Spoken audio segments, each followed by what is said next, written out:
All right, let's learn a little bit about window gardening.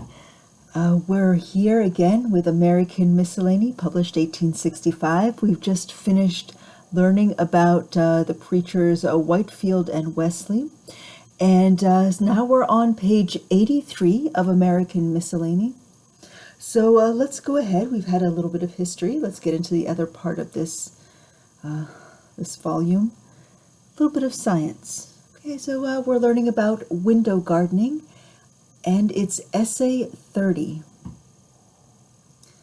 In crowded cities where ground is so valuable that large houses have only a small yard behind them, window gardening becomes an important branch of floriculture, as it affords the inhabitants almost their only chance of enjoying the luxury of flowers. That the cultivation of flowers, even in a window, is, indeed, an enjoyment to the inhabitants of cities, is evident by the pleasure with which we see many of those who live by their labors with the needle or the loom, spending the greater part of their few leisure hours in tending a few geraniums or other flowering plants arranged on a window sill. And there is something affecting in the sight when we recollect that many of these persons probably came originally from the country, and that these few leaves and flowers are all that remain to remind them of their native fields. The plants of persons of this class are, however, generally much more healthy than those of richer cultivators, probably because they are more cared for and more diligently watched, for no living objects more amply repay the attention bestowed upon them than flowering plants.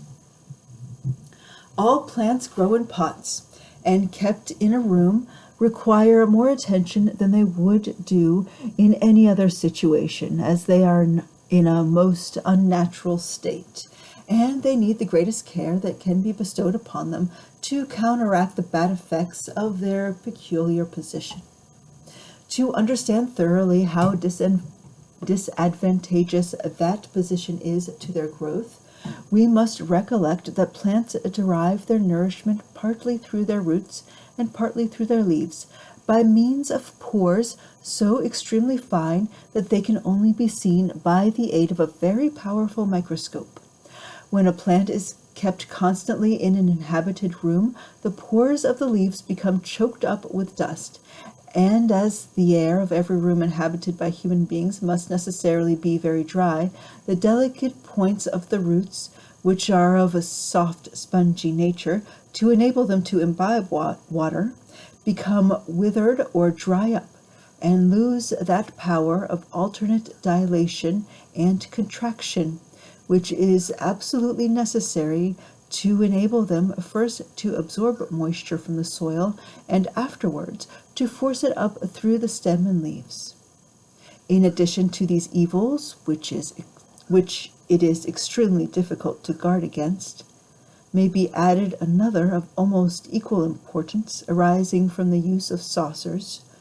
to the flower pots. These it is difficult to dispense with in a living room, as without them there would be a danger of injuring the carpet or other articles of furniture, for water is of scarcely any use unless it be given in sufficient quantity to saturate the whole mass of earth in the pot, and this cannot be done without some escaping by the hole at the bottom. If, however, water be suffered to stand in the saucer, unless there be an abundance of drainage in the bottom of the pot, the water will sodden the earth, and if it does, the spongioles of the root will inevitably become rotten.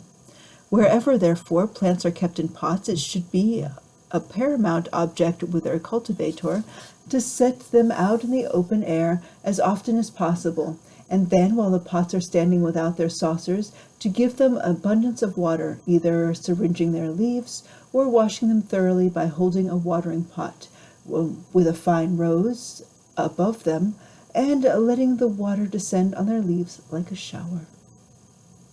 In summer, plants may be watered in this manner twice a day, and in spring and autumn once a day, without receiving the slightest injury from overwatering. In winter, however, the case is different, and as soon as the air becomes frosty, the plants should not be exposed to it, and they should be watered as little as possible, so as to keep them alive, unless they should be plants which flower in the winter, in which case they should be watered daily, as all plants when in flower require more water than at any other season. As these winter flowering plants must, of course, be placed in saucers for the sake of cleanliness, it will be necessary to take care, when the plants are watered, that the saucers are emptied out, as soon as the water has run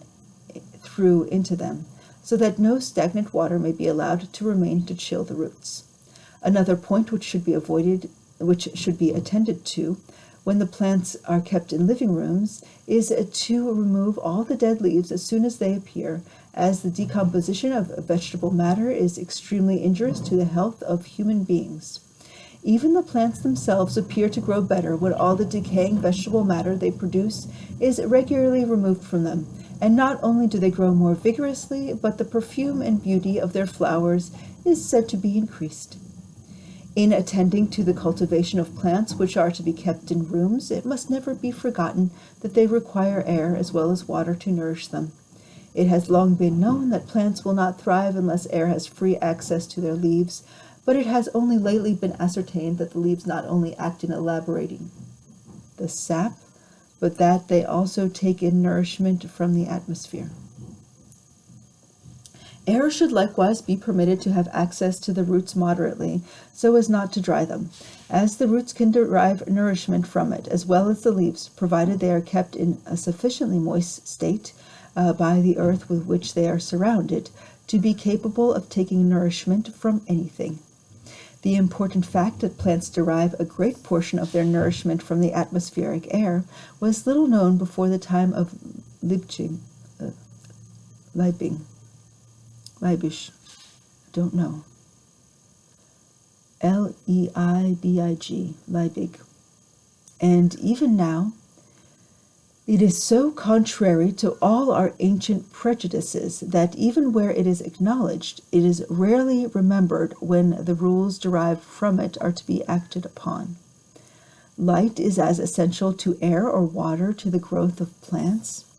and as plants in pots rarely obtain a sufficient quantity when they are kept in living rooms, their stems are frequently drawn up till they become weak and slender, and neither their leaves nor their flowers are so dark as they would be if the plants were grown in the open air. When plants are grown in greenhouses, they are generally placed upon a stage raised on steps, one above another, and in this manner the leaves receive the full advantage of light, while the sides of the pots are not dried by exposure to the sun. But the reverse of this generally takes place when plants are kept on a windowsill, as the leaves of the plant are frequently shaded by some projecting part of the house or window,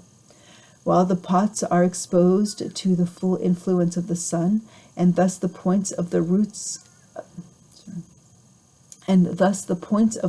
of the plants contained in them are very apt to become dry and withered.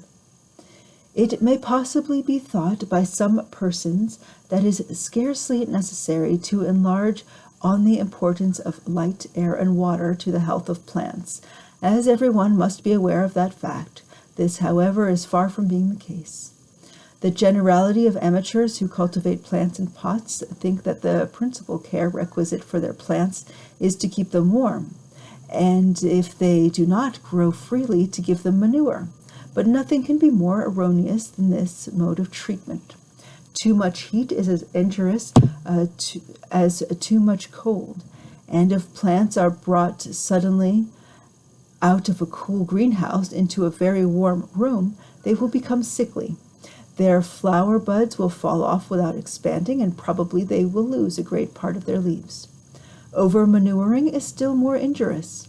The roots of plants in pots are so cramped by the confined space in which they are kept that they have seldom strength to digest strong manure, and there is no doubt that great numbers of greenhouse plants were killed by overdoses of guano when it was first introduced. Giving strong manure to a sickly plant is as injurious as giving strong food to an invalid, and in both cases it does harm rather than good. If to overmanuring be added abundant watering and want of drainage, the earth in the pot becomes what is called sour, and is not only totally incapable of affording nourishment, but it actually rots the roots of the plants growing in it. Okay, let's go ahead and tack on this extra little blurb that I think the publisher is just using to take up space.